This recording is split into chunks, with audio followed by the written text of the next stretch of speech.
I never thought the day I got promoted would also be the day I lost everything I had worked for outside of work. My name is Claire. I'm 29 years old, and I have spent the last 4 years building two things simultaneously: my career as a project coordinator at a logistics firm in Denver, and a small but carefully curated investment portfolio that I started with my own money the moment I turned 25. No help from anyone, no inheritance, no gifts, no safety net, just a spreadsheet, a brokerage account, and a discipline that bordered on obsessive. My portfolio wasn't flashy. It wasn't something I talked about at family dinners. But by the time I was 29, it had grown to just over $47,000. That number represented every birthday I didn't splurge on, every vacation I scaled back, every Friday night I cooked at home instead of going out. It was mine in the most personal sense of the word. Every single dollar had a memory attached to it. My boyfriend, Daniel, was the only person who truly understood what that account meant to me. He was an accountant, quiet and steady, the kind of man who reviewed contracts before signing anything and kept physical copies of important documents in a fireproof box under his bed. He thought my portfolio discipline was, in his words, genuinely attractive. We had been together for 2 years, and he was the first person I had ever trusted enough to show the actual numbers. My family, on the other hand, knew I had savings. They just didn't know how much, and I had kept it that way deliberately. My mother was warm and generous to a fault, but her generosity was never evenly distributed. My younger sister, Paige, was 3 years younger than me and had spent most of her adult life operating on the assumption that someone would always catch her when she fell. More often than not, that someone was our parents, and when our parents couldn't or wouldn't, the expectation quietly shifted in my direction. Paige wasn't malicious. I want to be clear about that. She was charming and spontaneous and the kind of person who made friends in elevator rides. But she had never once held a job for longer than 8 months. She had borrowed money from our parents so many times that the loans had quietly stopped being called loans. She had moved back home twice. She drove a car our parents paid for, lived on a credit card our father co-signed, and somehow always had new shoes. I loved my sister. I also kept very clear financial boundaries around her. That January, I was offered a 6-week contract assignment in our company's Chicago office. It was a competitive opportunity. Only 2 people from our Denver team were selected, and it came with a housing stipend, a bump in daily rate, and the kind of visibility that could accelerate a promotion timeline significantly. I said yes without hesitation. Before I left, I sat down with Daniel and went through everything practical. I paused contributions to my brokerage account for the duration. I set up automatic bill payments. I told him where my important documents were. He nodded along the way he always did, calm and organized, and told me he would keep an eye on things. I did not tell my family the full details of my assignment. I told them I was going to Chicago for work. My mother asked if I was being transferred permanently. I said no. My father asked if I needed anything. I said I was fine. Paige texted me a string of heart emojis and asked if I could bring her back a deep dish pizza. The 6 weeks in Chicago were intense and productive. I worked long days, kept to myself in the evenings, and let myself feel genuinely proud for the first time in a while. By the 5th week, my manager had quietly indicated that a permanent senior coordinator role was being discussed for me back in Denver. I tried not to get ahead of myself, but I went to sleep most nights with that possibility sitting warmly in the back of my mind. I flew home on a Thursday evening. Daniel picked me up from the airport, and I noticed immediately that he was quieter than usual. He asked about my flight. He asked if I was hungry. He merged onto the highway and then he said, very carefully, "There's something I need to tell you before we get home."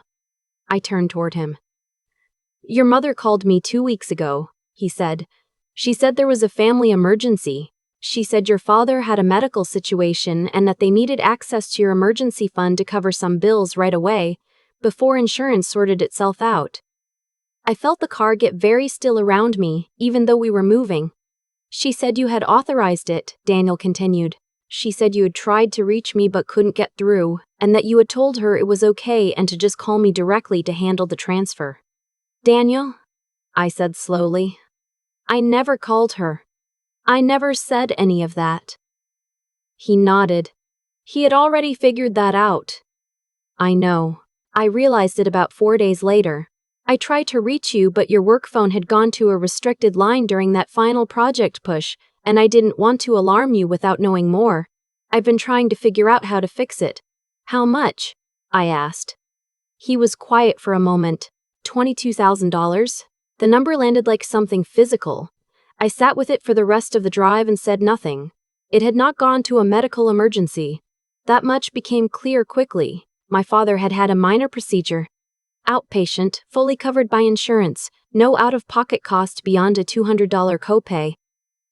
The $22,000 had instead been used to cover Paige's debt. Credit card balances she had hidden from everyone for over a year. An overdue car payment. And the remainder, roughly $6,000, had been used to fund a trip she and two of her friends were taking to the Florida Keys in March. A trip that had apparently been planned for months, and that she had been too embarrassed to admit she couldn't afford. I found all of this out not from my mother, but from Paige herself, who texted me the night I got home, apparently not yet aware that I had spoken to Daniel. She texted asking if I was back from Chicago yet, and then added, almost as an afterthought, "Also, Mom said she handled the thing with your account so you don't have to worry. It was only temporary, we'll pay you back." I stared at that text for a very long time. I did not respond. I called Daniel instead and we talked for 2 hours. He was already angry at himself. Angry that he had believed my mother, angry that he hadn't tried harder to reach me before agreeing to anything. I told him I wasn't angry at him, and I meant that genuinely, not performatively. He had been deceived by someone he had no reason to distrust yet. That wasn't his fault. But I was also clear with him about something else. I was not going to call my mother that night. I was not going to react before I had thought this through, and I needed him to not say anything to anyone until I was ready. He agreed without hesitation. That was the moment I understood exactly how much I trusted him. I spent the next 3 days doing 2 things. The first was practical. I met with a financial advisor and a lawyer, both of whom I had used previously through my firm's employee assistance program. The lawyer was particularly helpful. She walked me through what had actually occurred. Legally speaking, my mother had accessed my account through Daniel. The transfer itself had been processed with his cooperation, even if that cooperation was obtained through deception. She had misrepresented an emergency. She had provided false context to extract a significant sum of money. Whether that constituted fraud or elder financial manipulation or something else depended on specific factors, but the core of it was clear. She had taken money that was not hers by lying about the circumstances. My lawyer advised me to document everything immediately. I gathered every text message, the voicemail my mother had left Daniel, the wire transfer records, and Paige's text to me. I saved it all. The second thing I did during those 3 days was grieve. Quietly and privately, the version of my family I had believed in. That was the harder part, not the money. The money was recoverable. What wasn't so easily recovered was the understanding that my mother had looked at the years of discipline I had poured into that account and had decided without asking me that Paige's comfort was worth more. I called my mother on a Sunday afternoon. She answered warmly, asked how Chicago had been, said she was glad I was home safe. "Mom," I said, "tell me about the account." There was a pause. Then she said, "Sweetheart, your father and I handled it. It was an emergency situation and we made a judgment call. We're going to pay you back, I promise." "What was the emergency exactly?" I asked. She described a version of my father's procedure that was significantly more dramatic than the reality. I let her finish. Then I asked her to tell me specifically which bills had required $22,000. She became vague. She said the hospital billing had been confusing. She said she hadn't kept all the paperwork. "Mom," I said, "Dad's procedure was fully covered by insurance. I already called the billing department." Silence. "I also know about Paige's credit card debt," I said, "and the trip." More silence. Then her voice shifted into something I had heard before. Slightly wounded, slightly firm. The register she used when she felt that a conversation was becoming unfair to her. She said that family helps family. She said that I had more than enough and that Paige was struggling. She said she had fully intended to tell me, just not while I was in the middle of an important assignment. She said she had made the best decision she could with the information she had. I did not argue with her. I told her that I understood she believed that, and that I needed some time and that I would be in touch. That evening, I called Paige. My sister answered on the second ring, and I could hear music in the background. I told her I was home and that I had learned what happened with my account. Her voice changed immediately. She started apologizing, quick, overlapping apologies that tumbled over each other without landing on anything specific. She said she had been planning to tell me herself. She said she was going to pay me back. She said it had been a really hard year and she hadn't known what else to do. I asked her, "Did you ask Mom to do this? Or did Mom offer?" A pause. "It was kind of mutual," she said quietly. I told her I appreciated her honesty. I told her I loved her. I told her I needed space to figure out what came next. What came next had actually already been set in motion. 3 days before I called my mother, I had sat down with my lawyer again. She had helped me draft a formal demand letter. Not aggressive, not threatening, but precise. It outlined the amount taken, the circumstances under which it was taken, and a request for full repayment within 30 days. It was addressed to both my parents. It also included a single sentence that my lawyer suggested and that I agreed with immediately, that if repayment was not made within the stated window, I would be pursuing all available legal remedies, including but not limited to filing a complaint with the appropriate authorities. The letter arrived at my parents' house the following Wednesday. I know this because my mother called me at 7:14 that evening and her voice was entirely different from the Sunday call. She was not wounded, she was not maternal, she was frightened. She asked me if I was really going to take legal action against my own family.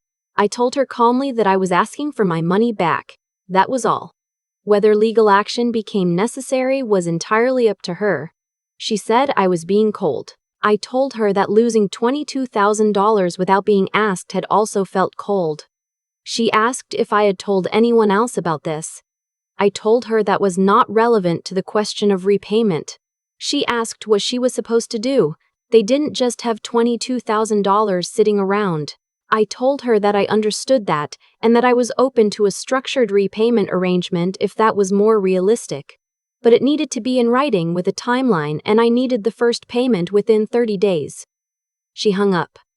My father called me the next morning. He was calmer than my mother, and to his credit, he did not defend what had happened.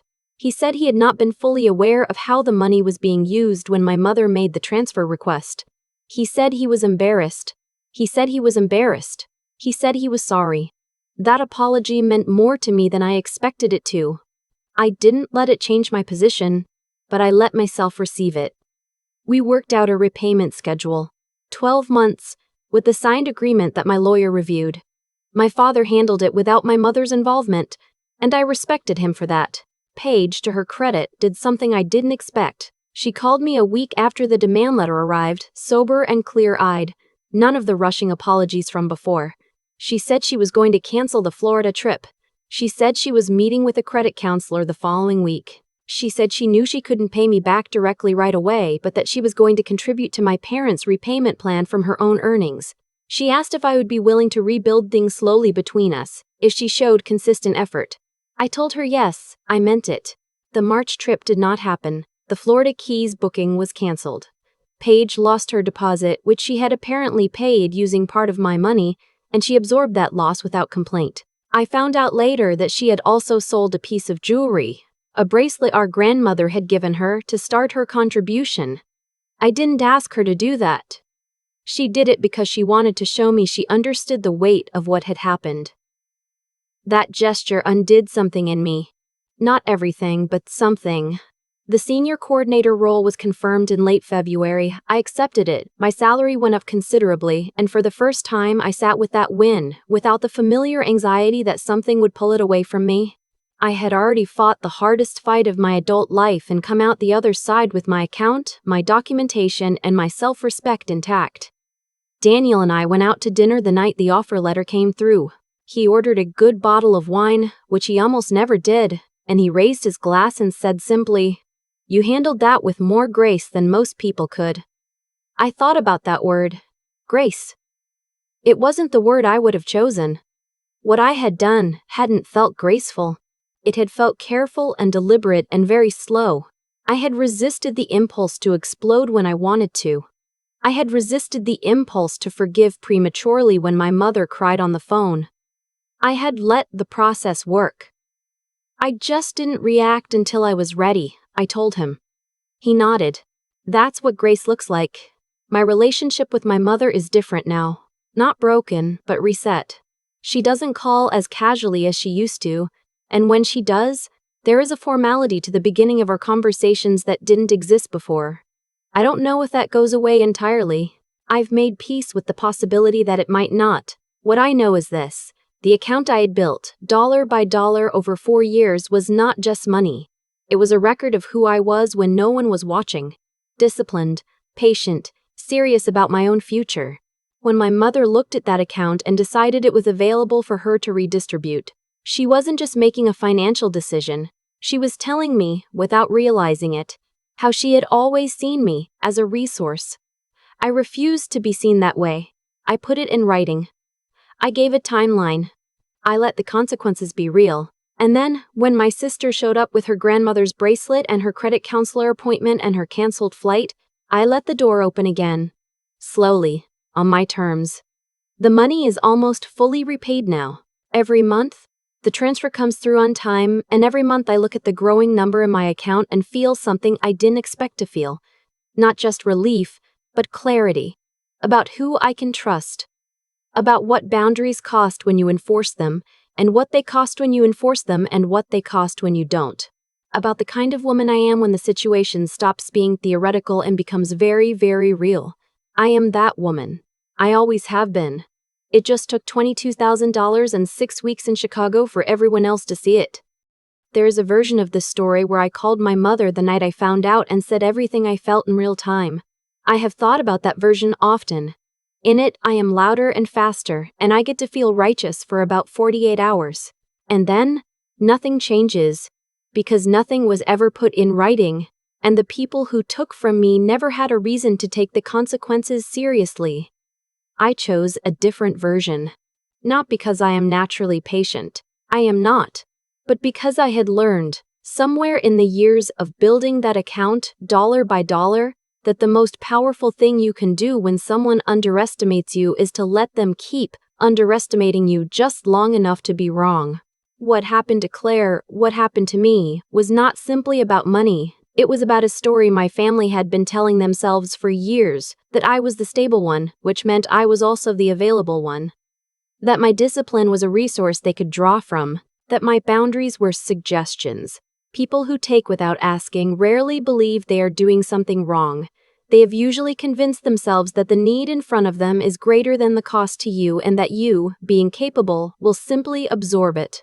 The truth is that actions accumulate. Every time a boundary is crossed without consequence, the next crossing becomes easier to justify. Every time someone takes without asking and faces nothing but an uncomfortable conversation, they learn that uncomfortable conversations are the full price of taking. I had spent years paying the quiet tax of being reliable in a family that confused reliability with availability. The $22,000 was simply what that tax looked like when someone finally decided to collect it openly. What I did was not complicated. I documented everything. I found the right people to help me. I gave a deadline and I meant it.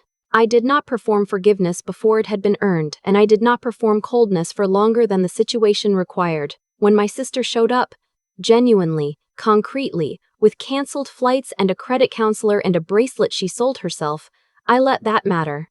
Because it did matter. Intelligence without the ability to recognize real change is just stubbornness, wearing a smarter coat. The 3 things that carried me through that period were simple in concept and genuinely hard in practice. The first was knowing my own worth clearly enough that someone else's decision to ignore it did not make me doubt it. The second was thinking before reacting. Not because restraint is always comfortable, but because clarity is more powerful than anger and lasts considerably longer. The third was the willingness to let consequences be real, not cruel, real. There is a difference between punishing someone and simply refusing to protect them from the results of what they chose to do. My account is nearly restored. My relationship with my father is quiet but honest. My relationship with my sister is being rebuilt slowly, and I mean slowly in the best sense. Carefully, with attention, without skipping steps. My relationship with my mother is different than it was, and I have made peace with that. What I carry forward is not bitterness. It is precision. I know now, with a clarity I did not have before, exactly who I am when the situation stops being theoretical.